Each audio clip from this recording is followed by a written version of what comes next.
ሥራ ምዕራፍ 3 ከቁጥር 11 ጀምሮ ያለውን ሐሳብ አነብና እንቀጥላለን። እንደዚህ ይላል። ታሪኩ ጴጥሮስ ሽባውን የፈወሰበት ቦታ ነው።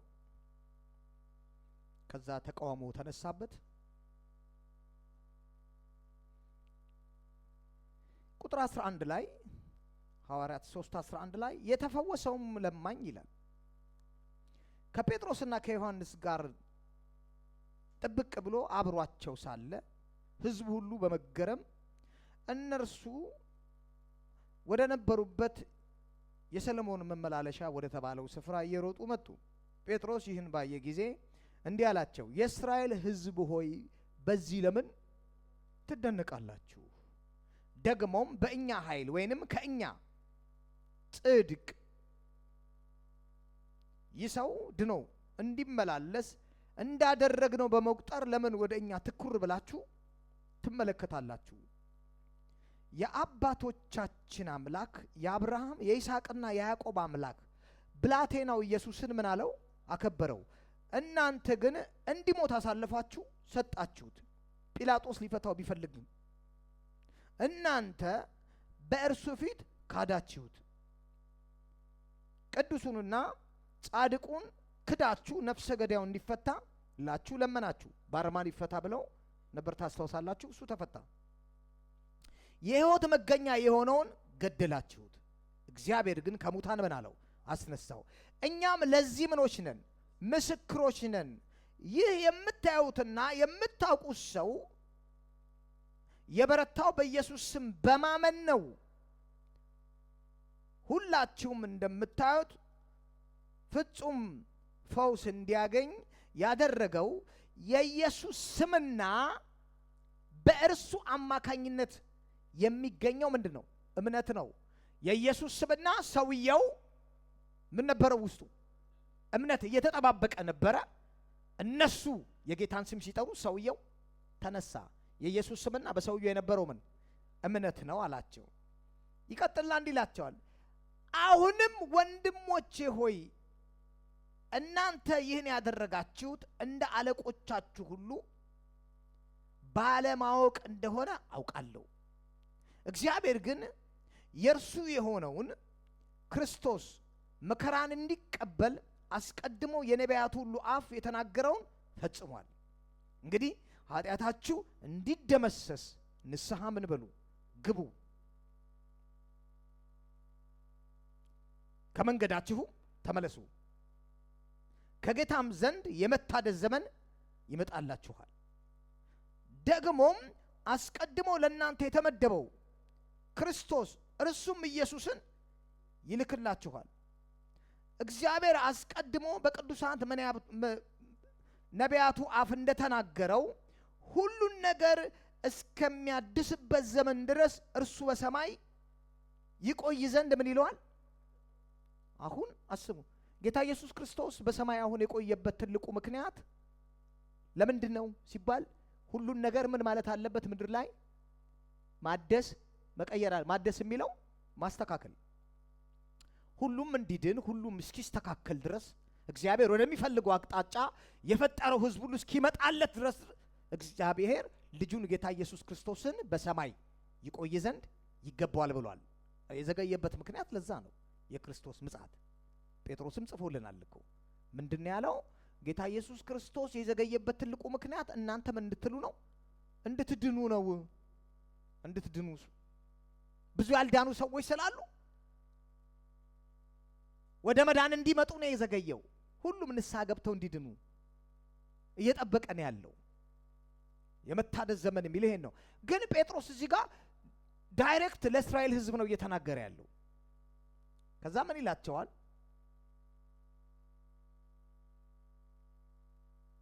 ቁጥር 24 ላይ በእርግጥም ይላል ከሳሙኤል ጀምሮ የተነሱት ነቢያት ሁሉ ስለ እነዚህ ጊዜያት ተናግረዋል።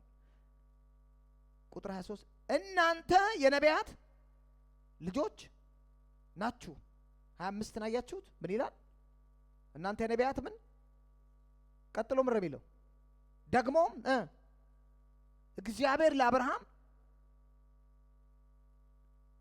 አሁን 25ን በደንብ እናንብበው። እናንተ የነቢያት ልጆች ናችሁ፣ ደግሞም እግዚአብሔር ለአብርሃም በዘርህ የምድርን ወገን ሁሉ ይባረካሉ ብሎ የገባው የኪዳን ወራሾች ናችሁ። እግዚአብሔር ብላቴናውን ባስነሳው ጊዜ እያንዳንዳችሁን ከክፋታችሁ ሁሉ መልሶ ይባርካችሁ ዘንድ አስቀድሞ ወደ እናንተ ላከው። አሁን ጴጥሮስ ነው ቆሞ እያወራ ያለው። እነማን ነው? ከዙ በአካባቢ ያሉት አይሁዳውያን ናቸው፣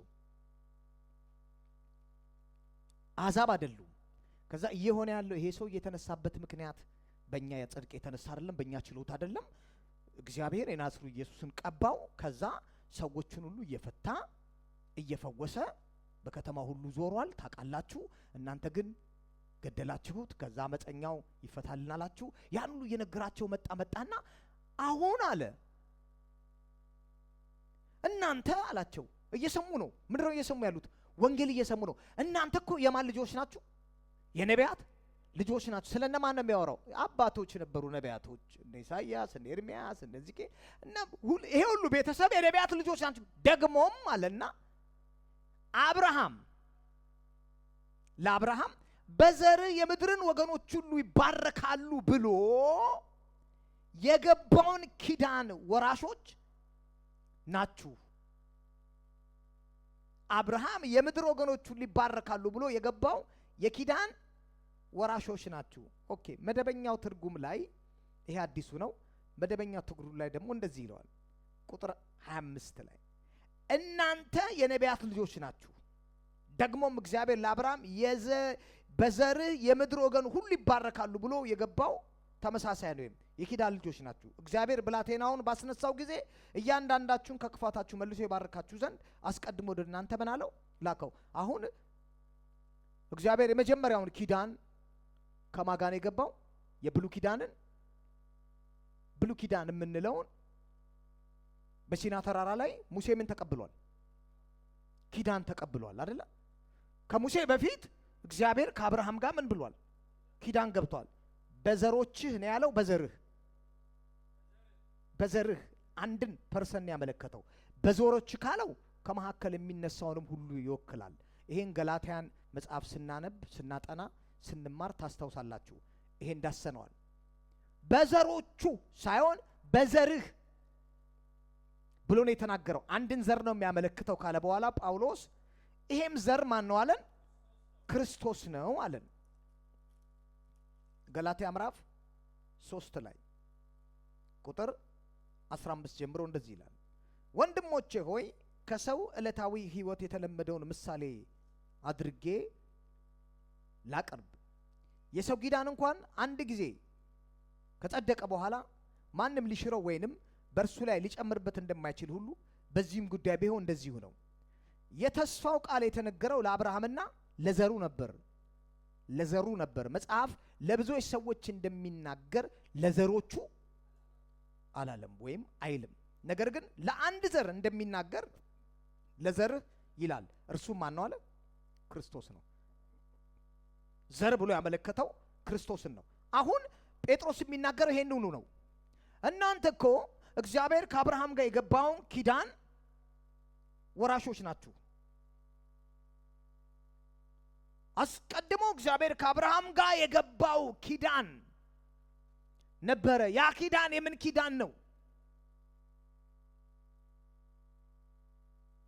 ያ ኪዳን የምን ኪዳን ነው? አስተውላችሁ ያው መቼም ለእርግጠኛ ነኝ ያው ትዝ አይላችሁም። ይሄ በክርስቶስ የተደረገልንን ማወቅ የሚለውን መጽሐፌን አንባችሁታል። እሺ፣ እዛ አካባቢ እዛ መጽሐፍ ላይ ታስተውሱ እንደሆነ ስለ መንፈስ ተስፋ ተጽፏል። የመንፈስ ተስፋ። ስለዚህ እግዚአብሔር ለአብርሃም የገባው ኪዳን ለሙሴ የገባው ኪዳንና ጌታ ኢየሱስ ክርስቶስ ሲመጣ እነዚህ ሶስቱ ኪዳኖች ይለያያሉ። እግዚአብሔር የሄደበት መንገድ ማለት ነው። ልዩነት አላቸው። አንድ የሚያረጋቸውን ፓርት አለ። እግዚአብሔር ለአብርሃም ምን አለው? ልክ እንግዲህ በዘርህ የማመጣውን ካንተ ጋር ምገባው ስምምነት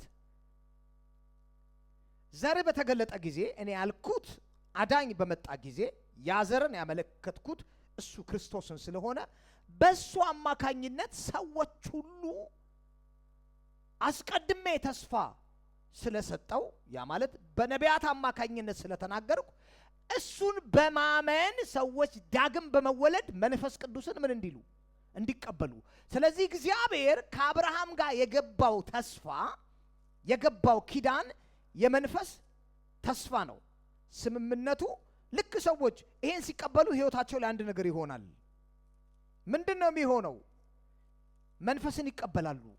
ይሄው ገላትያ ምዕራፍ እዛው 3 ላይ ሄዱ። ከፍ ብላችሁ ቁጥር 13 ላይ ያነበበው 15 ነው። 15 ላይ 13 ላይ ሄዱ። በእንጨት ላይ የሚሰቀል ሁሉ የተረገመ ነው ተብሎ ስለተጻፈ ክርስቶስ ስለኛ እርግማን ሆኖ ከግርግማን ምን አለን? ዋጀን። ከዛ ምን ይለዋል? ለአብርሃም የተሰጠው በረከት በክርስቶስ ኢየሱስ ለአሕዛብ እንዲደርስ ዋይቶናል። ይኸውም በእምነት የመንፈስን ተስፋ ምን እንድንል ነው? ተስፋው ምንድነው? እስቲ መንፈስ ነው በሉ። መንፈስ ቅዱስ በሰው ውስጥ መሆኑ ነው ፕሮሚሱ። ስለዚህ ዳግም ስንወለድ እኛ ውስጥ የተቀበልነው ምንድነው? ለአብርሃም ግን ምን ያለው ነው? አሁን አዲስ ኪዳን ላይ መተን ጌታ ኢየሱስ ክርስቶስ ሲመጣ ኪዳን የገባው ከማጋ ነው? እግዚአብሔር።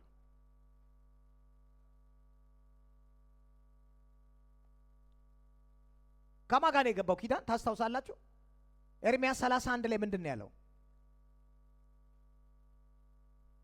እንግዲህ ኤርምያስ 31 ላይ ኤርምያስ 31 ላይ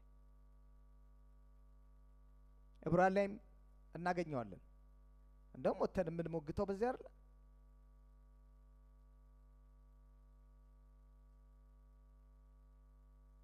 ኤርምያስ 31 ላይ እነሆ እጆቻችሁን ከግብጽ ይዤ እንደገባሁት ኪዳን አይደለም ከእናንተ ጋር የምገባው ኪዳን አስታወሳችሁት? ኤርምያስ 31 ላይ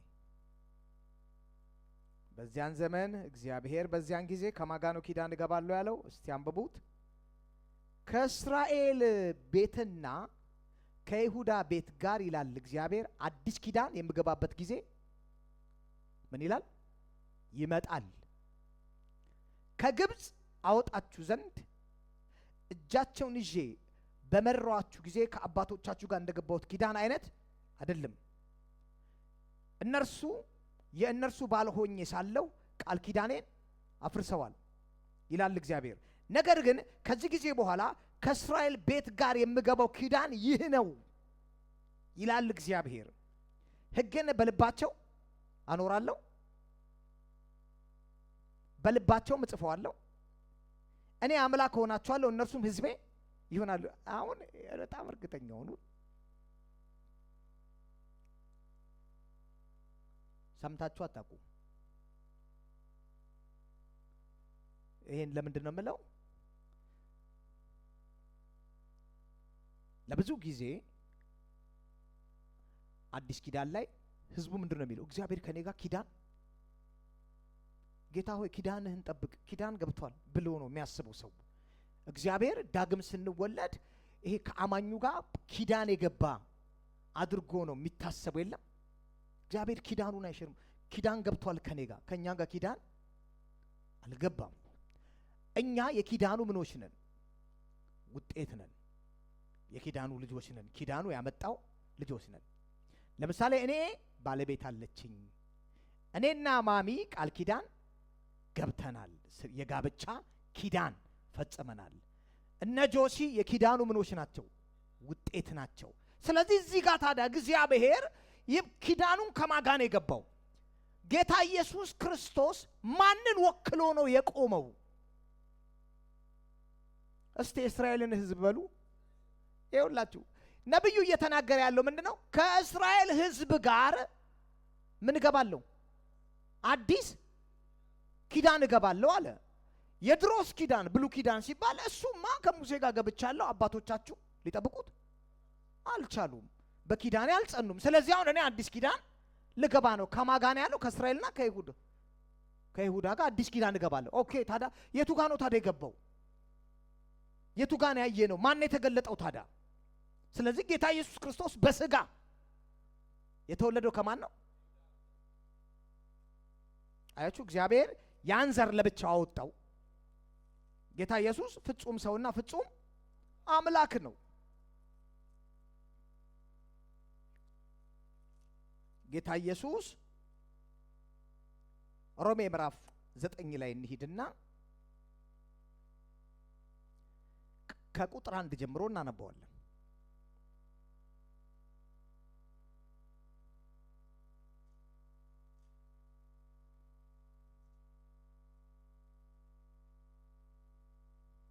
ቁጥር 9 እንዲህ ይላል።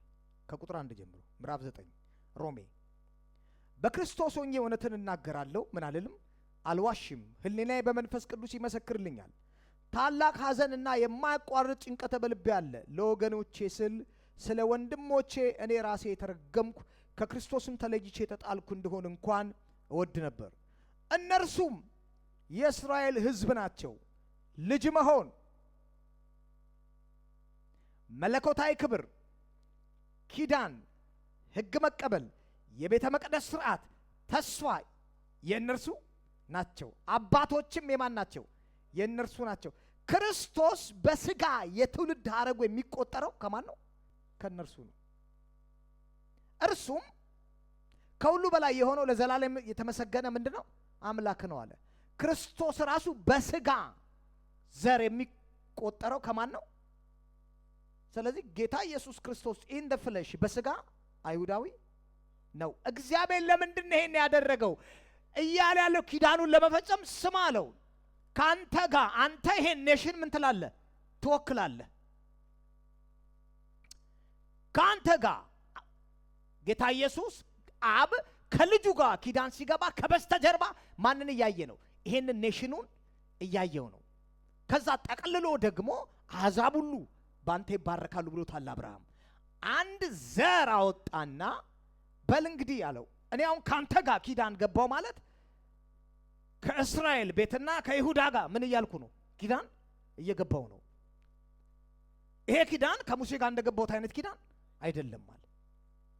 አሁን ካንተ ጋር የምገባው ኪዳን ልክ ማንም ሰው አንተን ቢቀበል ለአብርሃም አስቀድሜ የተናገርኩት የመንፈስ ተስፋን እንዲቀበሉ አንተ የመዳን ምክንያት ነህ አለው። ካንተ ጋር ደግሞ የምገባው ኪዳን ቤተ መቅደስ ውስጥ ገብተህ መስዋዕት እንዲቀርብ የምታደርገውን ስርዓት ይዛ አይደለም። አንተ ራስን አሳልፈህ የምትሰጠው ለዚህ ኪዳን። ስለዚህ ጌታ ኢየሱስ ክርስቶስ ምን አለ? እሻለ ወሰነ ማለት ነው። አግሪመንት ዲል አድርጓል ከአባቱ ጋር ማለት ሊጠጣት ነው የመጣው። አሁን ምኑን ሊያጸና ነው? በደሙ ኪዳኑን ሊያጸና ነው። ኪዳኑ ሲጸና ማንም ሰው ይሄንን ጌታ ቢቀበል የመንፈስ ተስፋን ምን ሊያደርግ ነው? ሊቀበል ነው። ወይም ዳግም ምን ሊል ነው? ሊወለድ ነው። እሱ ብቻ ሳይሆን እግዚአብሔር ለአብርሃም አስቀድሞ የተነገረው ብለሲንግ በረከቶች በአጠቃላይ በኪዳን ውስጥ ምን ብለዋል? ተቀምጠዋል ወይም ታጭቀዋል። እግዚአብሔር በኪዳን ውስጥ ነው ምን ያስቀመጠው? በረከቱን ያስቀመጠው። አሁን የእስራኤል ያለንበት ሕዝብ የመባረኩ ምክንያት የውሃ እጥረት አለ። ከተማው ፍሬያማ ነው። ውሃ ሀገሪቷ ውስጥ ብዙ የለም። የሚበላው የሚጠጣው ምስክሮች አይደለም። ማርና ወተት ወደምታፈሷ ምድር ተብለዋል። እስራኤል ሀገር ሱፐርማርኬት ሄደን ውሃ ከምንጠጣው ይልቅ ውሃ የምንገዛበት ዋጋና ወተት የምንገዛበት ዋጋ ይለያያል። ወተት ርካሽ ነው አይደል? ስለዚህ ምን ማለት ነው? እግርን በምን ትታጠባለህ ሲል እኔ በውሃ ነው የምታጠበው። አይ ውድ ስለሆነ እኔ ውሃ አልፈልግም ብዬ በወተት እግሬ መታጠብ እችላለሁ። እና አሁን ሃይማኖተኛው በጣም ሊበሳጭ ይችላል። ወይ ሌላ ሰው እንዴት ይሄ ግፍ አይደል ሊል ይችላል። ኖ ከምንም ነገር ከገንዘቡ አንጻር እንኳን ሄጄ ውሃ 10 ብር ብለውኝ አይደለ 10 ሸክል የቀዘቀዘ አይ እኔ 10 አልፈልግም ትንሹን ነው ፈልገው በ7 በ5 ብዬ ወተት ገዝቼ መታጠብ ማለት ምን አይነት በረከት ነው ይሄ? እግዚአብሔር የተናገረውን ምን ሊል ነው? ስለዚህ እዚህ ህዝብ ላይ የተናገረውን ሁሉ ሆኗል፣ እያየን ነው። ጥበቃውን እያየን ነው። ምድሪቱ ላይ ያለውን በረከት እያየን ነው። ከዛ አዲሱ ኪዳን ላይ መጥቶ አሁን የሚበልጥ ኪዳን ነው ይዞ የመጣው። አሁን ከዛኛ ያለፈ ነው። የመንፈስን ተስፋ ትቀበላላችሁ አለ። ሁላችንም ጌታ ኢየሱስ ክርስቶስን እንደ ግል አዳኝ አድርገን ስንቀበል የመንፈስን ተስፋ ተቀበልን። ከዛ ዕብራውያን ምዕራፍ 8 ላይ ከቁጥር 1 ጀምሮ የእግዚአብሔር ቃል እንደዚህ ይለናል። እንግዲህ የምንናገረው ዋና ነገር ይህ ነው። በሰማይ በግርማው ዙፋን ቀኝ የተቀመጠ እንዲህ ያለ ሊቀ ካህን አለን። እርሱም በሰው ሳይሆን በጌታ በተተከለችው እውነተኛ ድንኳን በሆነ ቤተ መቅደስ አገልጋይ ነው። እያንዳንዱ ሊቀ ካህናት የሚሾሙት መባንና መስዋዕትን ለማቅረብ ነው። ስለዚህ ይሄኛው ሊቀ ካህን ግን የሚያቀርበው ነገር ያስፈልገዋል። እርሱም በምድር ቢኖር ኖሮ ካህን ባልሆነም ነበር። ምክንያቱም በሕግ በታዘዘው መሰረት መባን የሚያቀርቡት ሰዎች አሉ። እነርሱም ያገለገሉት በሰማይ ላለችው መቅደስ ምሳሌ ጥላ ለሆነችው ውስጥ ነው። ሙሴ ድንኳኒቱን ለመስራት በተነሳ ጊዜ በተራራው ላይ በተገለጠል ምሳሌ መሰረት ሁሉን እንድታደርግ ተጠንቀቅ የሚል ትእዛዝ የተሰጠው ከዚህ ምክንያት ነበር። ነገር ግን ኢየሱስ መካከለኛ የሆነበት ኪዳን ከቀድሞ እንደሚበልጥ ሁሉ የተቀበለውም አገልግሎት ከእርሱ አገልግሎት ይበልጣል። ይሄ የተመሰረተው በተሻለ የተስፋ ቃል ላይ ነው። ኢየሱስ አሁን መካከለኛ ሆነ አይደል? ሙሴ መካከለኛ ሆኖ ነው የተቀበለው። በማ በእግዚአብሔርና በእስራኤል መካከል መካከለኛ ሆኖ የተቀበለው ማን ነው? ሕጉን ሙሴ አሁን አመጣልንና ጌታን አሁን ቀየረው። ኪዳኑ ሲቀየር እግዚአብሔር አብ ልጁን ምን አደረገው? መካከለኛ አደረገው። ያረገበት ምክንያት ምንድነው? ቁጥር 6 ላይ ነገር ግን ኢየሱስ መካከለኛ የሆነበት ኪዳን ከቀድሞ እንደሚበልጥ ሁሉ የተቀበለውም አገልግሎት ከነርሱ አገልግሎት ይበልጣል። ይህም የተመሰረተው በተሻለ የተስፋ ቃል ላይ ነው። የመጀመሪያው ኪዳን ምንም ጉድለት ባይገኝበት ኖሮ ለሁለተኛው ስፍራ ባልተፈለገ ነበር። ነገር ግን እግዚአብሔር በሕዝቡ ላይ ጉድለት በማግኘቱ እንዲህ ይላቸዋል። ሊፈጽሙት አልቻሉም። ነቀፌታ የሕዝቡ ላይ፣ ጎደሎነት የሕዝቡ ላይ። ከዛ እንዲህ አለ፣ ከእስራኤል ቤት ጋር ከአይሁድ ቤት ጋር አዲስ ኪዳን የምገባበት ጊዜ ይመጣል ይላል። ይህም እነርሱ ከግብፅ ምድር ለማውጣት እጃቸውን በያዝኩ ጊዜ ከቀድሞ አባቶቻቸው ጋር እንደገባሁት ኪዳን አይደለም። ምክንያቱም እነርሱ በኪዳኔ አልጸኑም፣ እኔም ከነሱ ምን አልኩኝ? ዞር አልኩኝ ይላል ጌታ። ከዚህ ጊዜ በኋላ ግን ከእስራኤል ቤት ጋር የምገባው ኪዳን ይህ ነው ይላል ጌታ። ሕጌን በአእምሯቸው አኖራለሁ፣ በልባቸው እጽፈዋለሁ። እኔ አምላካቸው እሆናለሁ፣ እነርሱ ሕዝብ ይሆኑኛል። ከእንግዲህ ማንም ሰው ጎረቤቱን ወይም ወንድሙን ጌታን እወቅ ብሎ አያስተምርም። ምክንያቱም ከትንሽ ጀምሮ እስከ ትልቅ ድረስ ሁሉም ያውቀኛል። በደላቸውን ይቅር እላለሁ፣ ኃጢአታቸውን ከእንግዲህ ምን አልልም አላስብም፣ እደመስሳለሁ። ይህ ኪዳን አዲስ በማለቱ የፊተኛውን ኪዳን አሮጌ አድርጎታል። ስለዚህ ያረጀ ያፈጀ የሚጠፋበት ጊዜ ተቃርቧል።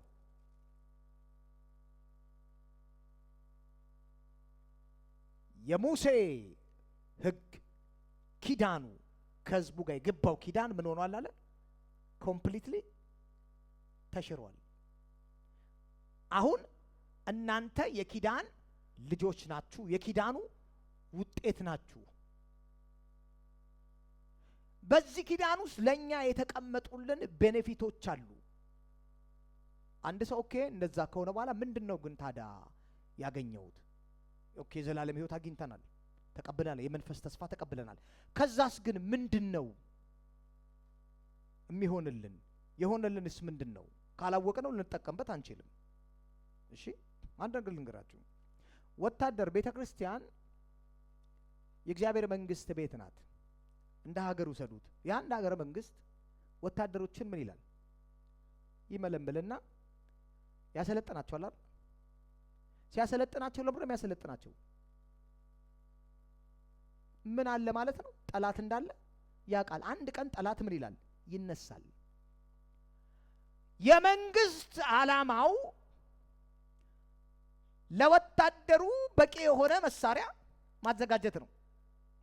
ቴክኖሎጂ ያመጣቸውን ድሮን ይሆናል፣ ጀት ይሆናል፣ ማን በቃ ከራዳር እይታ ውጭ የሚበር ሊሆን ይችላል። እነሱን ሰርቶ ለምኑ ይሰጣል? ለወታደሩ። የወታደሩ ዓላማ ምንድነው ከተባለ መሳሪያውን በአግባቡ መጠቀም ነው እንጂ መንግስት መሳሪያውን ካስታጠቀው በኋላ የማላፊነት ነው፣ የወታደሩ ኃላፊነት ነው። እና አሁን መከላከያ ሚኒስትሩ ሄዶ አሁን በጦርነቱ እያየን ለምንድን ነው ግን ሊላቸው በቃ እኮ ሰጣቸው። እሺ ሰልጥነዋል፣ መሳሪያው ተሰጥቷቸዋል። አሁን ተዋክቶ ድል የማምጣት ኃላፊነት የማን ነው? የወታደሩ ነው። እሺ ስለዚህ ይሄን ነው ሪስፖንሲቢሊቲ፣ የአማኝ ሪስፖንሲቢሊቲ። ታዲያ አማኝ አሸናፊ ከሆነ በኋላ ለምን በዚህ መንገድ ያልፋል? ታዲያ አማኝ አሸናፊ ከሆነ በክርስቶስ ኢየሱስ ለምንድን ነው በበሽታ የሚጠቃው?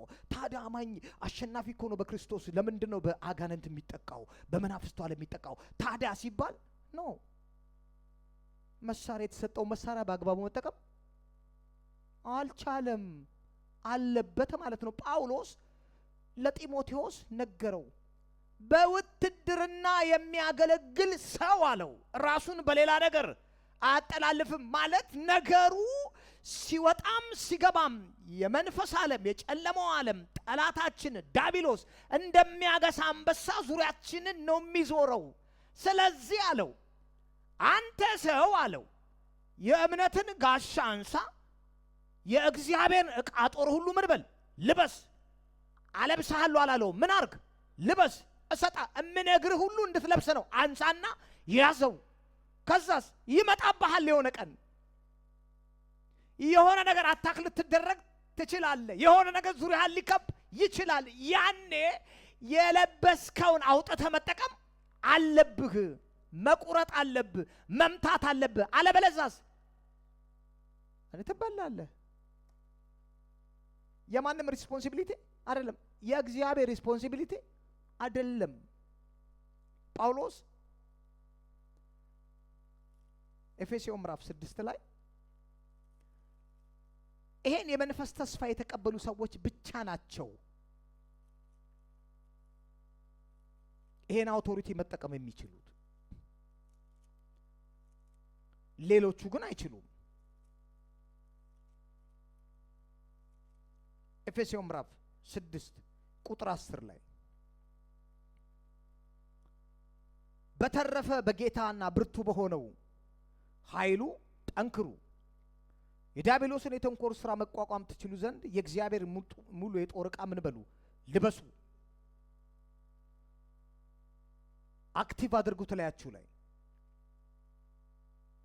ልበሱ የሚለው ቃል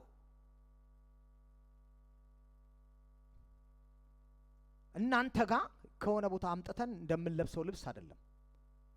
እናንተ ጋር ያ ነገር እንዲንቀሳቀስ ምን በሉ ትጉ።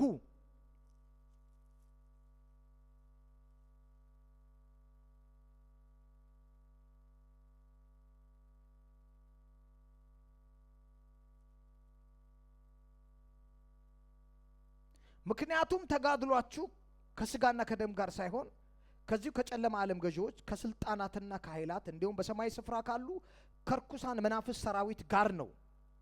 ክፉን ቀን ሲመጣ መቋቋም ትችሉ ዘንድ የእግዚአብሔር ሙሉ የጦር ዕቃ ምን በሉ ልበሱ። ሁሉን ከፈጸማችሁ በኋላ ጸንታችሁ መቆም ትችላላችሁ። አሁን የገባንበት የተሰጠን የአዲሱ ኪዳን የኪዳን ውጤት ልጆች ስለሆንን የመንፈስን ተስፋ ስንቀበል ዳግም ስንወለድ መንፈስ ቅዱስ መኖሪያ አድርጎ እኛ ውስጥ ሲገባ እኛ ጋር ሲኖር አብረን የተቀበልነው ሁላችንም እኩል የተቀበልነው የልጅነት ምን አለን? ስልጣን አለን። ከዛ እያንዳንዱ አማኝ በኪዳን መብት ያገኘውን የኪዳኑን ውጤት ስልጣን ካልተጠቀመበት ድርሻው የማን ነው? የኛ ነው። ተነስቶ መልበስ፣ ልበሱን የተባለው ታጠቁ። ለምሳሌ አንዳንድ የሚያንቀላፋ ወታደር ሊኖር ይችላል። መሳሪያውን በአግባቡ የማይዝ ማለት ክላሹን አንጥፎ ፈንጁ ምናን አስቀምጦ አልኮል እየጠጣ ወታደሮች አሉ እኮ እንደዚያ ብልሽት ማለት ስክር ብለው መሳሪያቸውን ትጥቃቸውን በደንብ የማይዙ ለከፋ አደጋ ይጋለጣሉ። እሺ ይመታሉ ተውሉ። መንግስቱ የገባንበት ዓለም እንደ ወታደር 24 ሰዓት ስፒሪታችን ንቁ የሚሆኑበት ነው። ክፍተትን ማንሰጥ ለምን? ግልጽ ሆኖ ነግሮናል። አሁን ውጭ አይደለም ውስጣዊ ስለሆነ አሁን የገባችሁበት የተለየ ኪዳን ስለሆነ እናንተ ጌታን በመቀበላችሁ የዚህ የኪዳን ልጆች ናችሁ፣ የኪዳን ውጤት ናችሁ። ከደህንነታችሁ ባለፈ እናንተ በመናፍስቱ ዓለም ላይ ስልጣን አላችሁ። ይሄንን መጠቀም ትችላላችሁ። ይሄ ደግሞ ጌታ ኢየሱስ ክርስቶስ ከሰራው ስራ የተነሳ ነው የሆነላችሁ። ጌታ እንደዚህ ያለ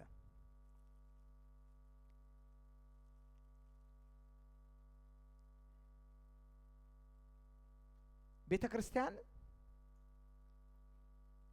እያንዳንዳችሁ እናንተ አካል ናችሁ አይልም የእግዚአብሔር ቃል።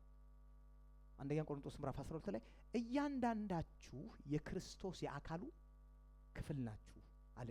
ማለት እያንዳንዳችሁ ማለት እጅ፣ ጣት፣ ጥፍር፣ ጸጉር ኤቭሪ ለኛው ሰው ላይ ያለው እያንዳንዱ ሰው ጠቃሚ የሆነ አካሉ ላይ ምንድነው ቦታ አለው ሁሉም ሰው።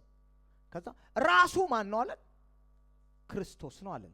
እሺ እሱ ደግሞ ሁሉን አሸንፎ ክርስቶስ በአባቱ ቀኝ ተቀምጧል። ሁሉ ነገር ከእግሩ በታች እግዚአብሔር ምን ብሎለታል? አስገዝቶለታል። ከማ በታች? እሺ እንደዚህ ሳሉት እግዚአብሔር ሁሉን ከእግሩ በታች አስገዛለት ሲል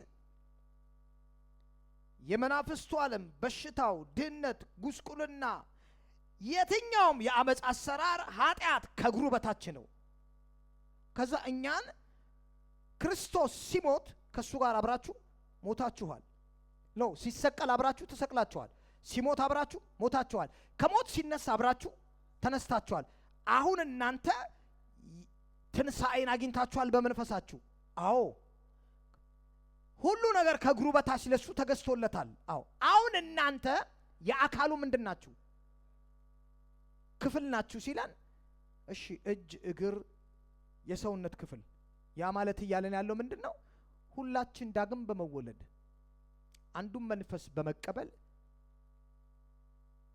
ያው መንፈስ ዳግም ስንወለድ የክርስቶስ አካል ላይ አጥምቆ ከቶናል። ልክ ለጌታ እንደተገዛለት እያለን ነው። እናንተ የአካሉ ክፍል ከሆናችሁ እሱ የረገጠውን ሁሉ አብራችሁ ረግጣችኋል እያለን ነው። እሺ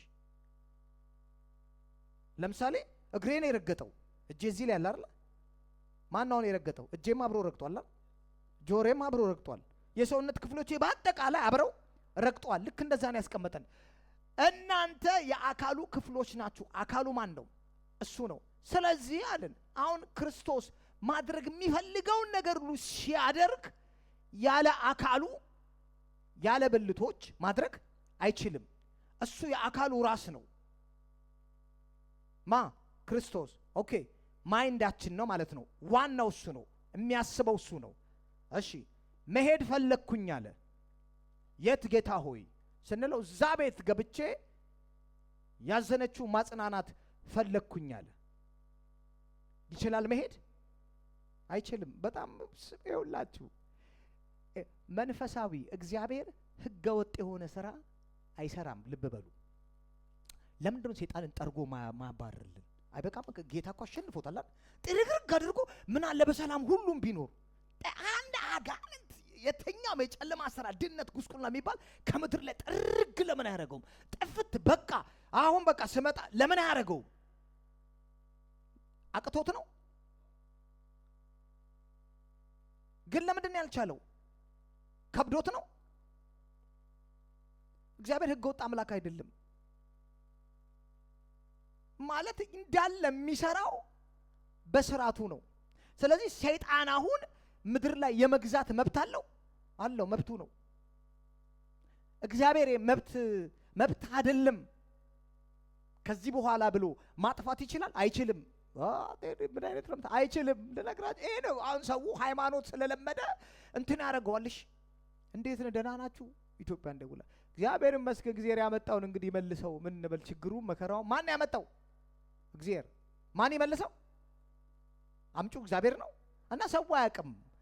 እንትን ነው እግዚአብሔር ነው የሳለበት አሳሳል። ከዛ እግዚአብሔር ለምን አያጠፋውም ሲባል ጌታ ምኩራብ እኮ ገብቶ አሉት እኮ ጊዜያችን ሳይደርስ ልታጠፋን መጣህነ ሲሉት አጠፋለሁ አላላቸውም። እሺ በቃ እውነት ነው፣ ጊዜ አላችሁ። ያለ ጊዜ ጌታ ማጥፋት አይችልም። ለምን ሲባል እግዚአብሔር የኦርደር አምላክ ነው። በቃሉ ታዩላችሁ። አሁን ለምንድን ነው እንደ ልቡ እየሰራ ያለው? እንደ ጦርነት እኮ እያስነሳ እኮ ነው በየከተማው። ብዙዎች እኮ እየሞቱ እኮ ነው። የመሬት መንቀጥቀጥ እያደረገ እኮ ነው። ህዝቡ እየተታለቀ ነው። በዘር በቋንቋ በቀለም እያለ ህዝቡ እየተፋጀ ነው። እግዚአብሔር የለም እንዴ? የብዙ ሰው ጥያቄ ነው አይደለም? ነው እንዴ? ጌታ ሆይ ለምንድን ነው ረሃብ የሆነው? እዚህ እኮ ምግብ ይደፋል። እዛ ሲባል ከላይ እግዚአብሔር ምን ይላል? የኔ ኃላፊነት አይደለም። ምድር ለሰው ልጆች ሰጠ። ህዝቡን ከቋንቋ ከነገድ ዋጀና ለሰው ልጆች ሰጥቶ አልማት ተንከባከባት አለው። ያኛው ተስማምቶ ምድሩን ሲያለማ ይሄ ተስማምቶ ምድሩን ያጠፋል። ከላው ጋራ ባክ ጌታ ሆይ ምናምን ኖ ከዛ ያደረገው ነገር አለ። አያችሁ እግዚአብሔር ዝም ብሎ ይሄ የሆነ ሰዓት መጥቶ ጠራርጎ ቆራርጦ ምናምን ንቃ አጥፋፍጦ እንትን ጨለብልም ነገረን። አሁን ሰይጣን እየሰራ ያለው በአዳም በፊተኛው አዳም በወደቀው አዳም ምንድነው? ስልጣን አውቶሪቲ ነው። ይሄን አውቶሪቲ እግዚአብሔር መቀበል አሁን አይችልም። ጊዜው ገና ነው። ስለዚህ እግዚአብሔር ሁለተኛውንና የመጨረሻውን አዳም አመጣና አሁን ሌላ ነገር ማድረግ ይችላል። ምን ሲባል የፊተኛው አዳም ስልጣን ስለተቀማ በማን ነው የሰጠው? ስልጣኑን አሳልፎ የሰጠው አዳም ተሳስቶ አይደለም፣ ፈቅዶ ታዞ በልቶ ሚስቱን በራሱ ዓለም ላይ ሰይጣንስ በራሱ ዓለም ላይ አዳም ሰይጣን እንዲገዛው ስልጣኑን አሳልፎ ለማሰጠ ለሰይጣን። ስለዚህ ራይት አለው ሰይጣን ራይት አለው ምድር ላይ ምን የማድረግ ሩል የማድረግ ይገባኛል ይላልሽ። ለዛ ነው መጥቶ ከሙሴ ስጋ ጋር ምን ያለው የተከራከረው። ይገባኛል ለምን እያለ ነው? እኔ አሁን የአዳምን አውቶሪቲ ይዤ ነው እየተንቀሳቀስኩ ያለሁት። ስለዚህ ምድርን የመግዛት መብት አለኝ እያለ እና እግዚአብሔር ጥበበኛ አይደለ? ሁለተኛና የመጨረሻውን አዳም አመጣ። ሌላ አዳም። ፊተኛው አዳም ከመሬት መሬታዊ ነው። ኋላኛው አዳምን አመጣ ከሰማይ ሰማያዊ ሆነ። ስለዚህ አለ እንግዲህ ምድር ላይ ያሉ ምድራውያን ብዙ እንደሆኑ ሁሉ በዚህ ሁለተኛውን አዳም የተቀበሉት ደግሞ ከሰማይ የሆነን የተቀበሉ ሰማያውያን አዳሞች አሉ። በእነሱ አሁን ይሄን የጨለማን ስራ ምን እላለሁ? አፈርሳለሁ፣ አስቆመዋለሁ። ስለዚህ አሁን ቸርች ላይ እግዚአብሔር የክርስቶስ ቤተክርስቲያን ስራዋ የጠላት ኃይል እንዲጠፋ አይደለም። እሺ የሚጠፉበት ጊዜ አለ። ምንድነው ስራዋ ሲባል የገሃነብ ደጆችን ሪዚስት ማድረግ፣ ፍቃዳቸውን፣ ሐሳባቸውን፣ ስራቸውን እንዳይፈጽሙ ማደናቀፍ። የነሱ ጨለማ መጥቶ አጋንንት የሰው ላይፍ ምን ይላል? ያበላሻል፣ ያጨነግፋል። ማለት የጀመረውን ያበላሽበታል፣ ሩጫውን ያሰናክልበታል። የቸርችም ዓላማ የማንን ሩጫ ማሰናከል? የዲያብሎስን ስራ ማሰናከል ነው፣ ማፍረስ። የዲያብሎስን ስራ ያፈርስ ዘንድ የእግዚአብሔር ልጅ ኢየሱስ ተገለጠ። ገንብቶ እያለ እናፈርሳለን። ገና ስር እየተካከለ እያለ ሄደን እናፈርሳለን። ነገሩ አሁን የምንድን ነው ማለት ነው? በቃ ገነባው፣ ጨረስኩ፣ እዚህ ጋር ልገባ ነው ሲል እናፈርሳለን። የቸርች ስራውን ምን ማድረግ ነው? ማፍረስ ነው። እሱም ስራ አለው ሁሌ። እሱም የሰው ልጆች ህይወት ላይ እየገባ ህይወትን ምን ይላል? ልጁን በመቀበል ውስጥ የመጀመሪያው በኪዳን ውጤት ላይ የተጻፈልን ሲገዛ እኛም አብረን ምኖች ነን? ገዢዎች ነን። ስለዚህ ነው ጌታ ኢየሱስ ክርስቶስን ልበሱት ሲለን ገላትያ ላይ ብትሆንም ጌታ ኢየሱስ ክርስቶስን እኮ ለብሳችሁታል ይላል። ስጋ ምኞቱን ይፈጽም ዘንድ አትታዘዙ። ምክንያቱም ማንን ስለለበሳችሁ? ክርስቶስ ኢየሱስ ስለለበሳችሁ እናንተ ጋር አክቲቭ ሆኗል። አማኝ ኃጢአት ሊያስቸግረው ይችላል። እሺ፣ በኃጢአት ሊንደፍ ይችላል። በምኞት በዝሙት በተለያየ መንገድ ሊዘፍቅ ይችላል። ከምን የተነሳ ነው ታዲያ ሲባል የተቀበለውን የእግዚአብሔርን ጸጋ አንዳንዱ እያወቀ ይሄንን የሚያደርግ ከሆነ መውጫ የለውም። ይሄ ኪዳኑን ደም ማክፋፋት ነው። አንዳንዱ ጸጋውን መጠቀም ካለማወቅ የተነሳ የኃጢአት ኃይል ምን ይለዋል? ይገፋዋል። መከላከል እየቻለ ማስቆም እየቻለ ማምለጥ እየቻለ የተወሰኑ መርሆችን ተከትሎ መውጣት እየቻለ ግን ምን ይልበታል? ሳያውቀው ይጠመዳል። ከዛ ምን ሆኜ ነው ጌታ ሆይ ለምን እንደዚህ ሆንኩኝ? እሷም ግን ምን ነክቶኝ ነው? አረ ምንድነው? ኖ ምንም አይደለም። ምንም ነክቶን አይደለም። የተሰጠንን በአግባቡ ስላልተጠቀምንበት ነው። እና ባለጋራ እንዳለን በጣም አስተውላችሁ ስሙኝ። ሰይጣን ሕያውነቱን እንድትረዱ አይፈልግም። ከሰው ቁጥር በላይ አጋንንት አለ። አይፈልግም። የፈለገ ቢሆን ሕያው እንደሆነ በየስፍራው ላይ የሚንቀሳቀስ እንደሆነ እንድትገነዘቡም አይፈልግም። የሚፈልገው እንድትረሱት ነው፣ ስራውን መስራት ስለሚፈልግ። ለዛ ከሆነ ንቁ አለሽ ሲል በጣም ንቁ። ባለጋራችሁ ዲያብሎስ የሚውጠውን ፈልጎም እንደሚያገሳ አንበሳ ዘሎ ማለት የሆነ ሰዓት ላይ ለምንድን ነው የመከረው ጢሞቴዎስን? አንተ ግን ከወጣትነት ክፉ ምኞት ምን በል ራቅና ሽሽ ነው። ምን ይላል? ማምለጥ መሮጥ ማለት ምንም አይደል። አይ ይቻላል እኮ ምንም አይደለም እኮ ሽሽ ሩጥ። ምክንያቱም ምን አለ ማለት ነው? ሳይታሰብ ሰዎች ያላሰቡበት ቦታ ላይ ሰይጣን ወጥመድ ያዘጋጅላቸዋል። ማለት መሮጥ፣ ርቆ መሄድ፣ መሸሽ። ልክ አደጋ ደረሰ ሲባል እዚህ ሀገር ላይ ሲነፋ አዛካ ሮጥ ሰው እንዴት ነው ተሯሩጠን ምሽግ እንደሚያዘው አይነት ሩጫ ምን በል እያለው ነው? ሩጥ እና የነቃሁን ንቃ። ምክንያቱም አለ በየትኛውም ሁኔታ ላይ እየተከታተለ የሰዎችን ላይፍ የሚያበላሽ የአጋንንት አሰራር አለ። ይኸውላችሁ እነሱ አይተኙም። ፕላን አላቸው፣ እቅድ አላቸው። ይሄ እንትን አይልም ሞክረው አይ በቃ ኖ ዴሊ ፕሮሰስ ለማድረግ ዴሊ በተከታታይ ለማሳመን እየተከታተሉ እስከ ፍጻሜ ሰውየው ጊቭ አፕ እስኪያደርግ ድረስ በቃኝ እስኪል ድረስ ፔኔትሬት እያደረጉት። ለዛ ነው የሚወረወረውን የጠላትን ፍላጻ መቋቋም የምትችሉበትን አንሱ ቢል ያለ ምንም ማቋረጥ 6 ወር አታክ ሰውን ሊያደርጉ ይችላሉ። አመት ሊያደርጉ ይችላሉ። እያዩት 2 አመት ፔኔትሬት ሊያደርጉ ይችላሉ አሉ ማለት ነው። ለዛ ነው የነቃችሁ ነው የሚለን። መብታችንን ካላወቀ ነው ሰው ወዲያው እጁን ይሰጣልሽ።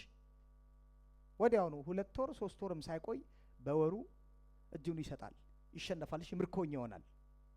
ለምን ከተባለ ማንም ለዛ ለተገዛለት ነገር ባሪያ ነው። ወዲያው መንፈስ ዓለም ላይ ሰውየው ዊን ይደረጋል። ከዛ የፈለጉትን ነገር በአማኙ ህይወት ውስጥ ማድረግ ጀምራሉ። ስለዚህ ይሄንን ታዳ አክቲቬት የምናደርገው እንዴት ነው? በዚህን ጨርስና የጌታን ራት እንወስዳለን። በክርስቶስ ይሆንልን የተደረገልን አዎ አሸናፊ ነን ያልናቸው፣ አዎ ኃጢአት አይገዛችሁም ተብለናል። እውነት ነው።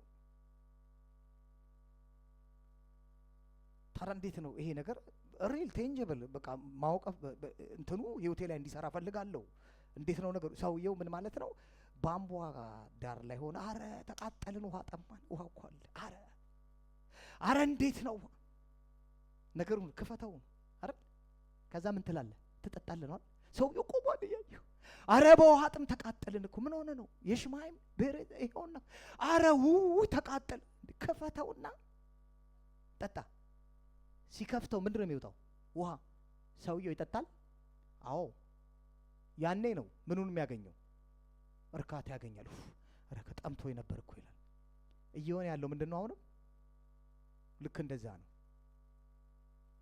ኦኬ አሸንፋችኋል፣ ጸድቃችኋል፣ ክርስቶስን ለብሳችኋል፣ ከአሸናፊ በላይ ናችሁ፣ እባብና ጊንጡን ትረግጡ ዘንድ ከጠላት ኃይል በላይ ቆማችኋል እያለ ታዲያ እነዚህን ብለሲንጎች እንዴ የድሮ ኪዳን እኮ እያየን ነው። እሺ ኢምፓወርድ አድርጓቸው። ቢዝነሱን የተቆጣጠሩት እነማን ናቸው? ጁዊሾች ዓለም ላይ በፋይናንሻል እነሱ ናቸው፣ በቴክኖሎጂ እነሱ ናቸው፣ በፈጠራ ውስጥ እነሱ ናቸው። ምንድነው ነገሩ? የድሮ ኪዳን እንዴት ነው ኢምፓወርድ ያደረጋቸው? እንዴት ነው የተቀበሉት? ድህነታቸውን አይቀበሉም። ከዛ አልፎ ኮንፊደንሳቸው የዘላለምን ህይወት እኮ እኛ ብንሞት ሲኦል አንገባም የሚሉ ናቸው። አታውቁም? ኮንፊደንሳቸውን አየ። ለምን ስትል እግዚአብሔር ሌላውን ህዝብ እንደ ሌላ ህዝብ አይቆጥሩትም። ለምን ሲባል እግዚአብሔር ከማጋ ነው? ከኛ። እኛ እግዚአብሔር ይሰማናል። አረ ኮንፊደንስ የትኛው ኪዳን ላይ ሆኖ አሮጌው ላይ ያሮጆው ላይ ቆሞ ይሄ እኮ እኛ በእግዚአብሔር የምንጠበቅ ነን፣ ከሌላው ዓለም ህዝብ የተለየን ነን። እውነት ነው፣ እውነት ነው። ምድሪቱ ላይ ባረጀው በድሮ ኪዳን በረከቱን እያዩ ነውና አእምሯቸው ገና ሲያድጉ ራሱ አእምሯቸው ድህነት ምናምን የሚባል ማጣት እንዲህ የኋላ እናንተ እኮ የበታች ናችሁ ነው አይቀበሉህም። ኖ እግዚአብሔር ከማጋ ነው? ከኛ ጋር ስለሆነ እኛ ፍሬያማ ነን። የመግዛት ዓለምን ሁሉ የመቆጣጠር መብት አለን፣ እንገባለን ብለው እየገቡ አይደሉ?